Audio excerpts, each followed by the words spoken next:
us at Mansfield Alliance Church today, this afternoon, this evening, whenever you're joining us.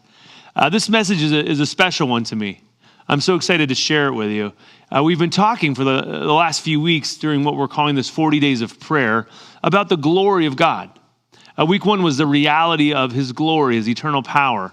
Last week we dialed into Jesus and his life, his death, his resurrection. And the whole time we've been kind of talking about how bringing in or reawakening to him is like improving habitat or environment, right? We've been using this illustration from Yellowstone National Park. Yellowstone has these wolves in it that are the apex predator. With their being in Yellowstone, only about 80 of them across this incredible acreage, bigger than a few states in the United States, right? These 80 or so wolves have created this ecosystem for every other creature to belong and to thrive.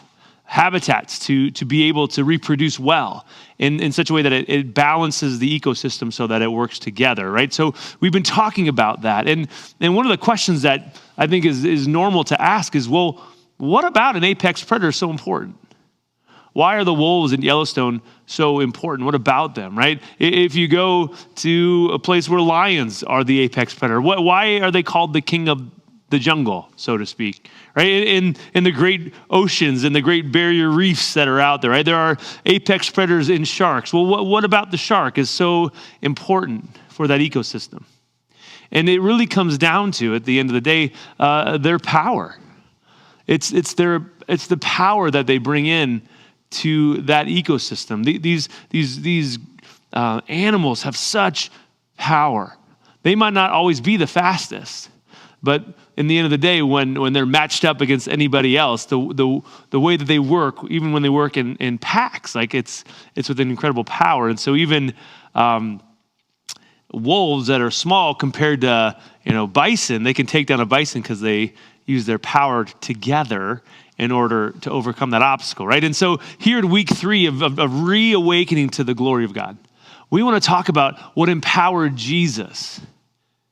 We want to understand what makes Jesus, who's the apex of everything, so powerful. What is this spirit that empowered him in such a way, and is it for us? Take a minute here and look at this video from our national office on the reawakening to the Spirit of Christ. What is God? We sing to the God who heals.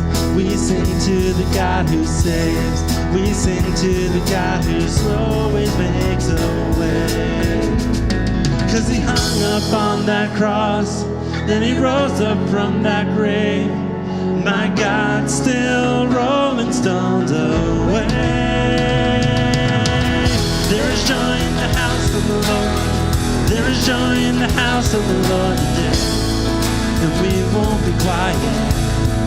We shout out your praise. There is joy in the house of the Lord. Our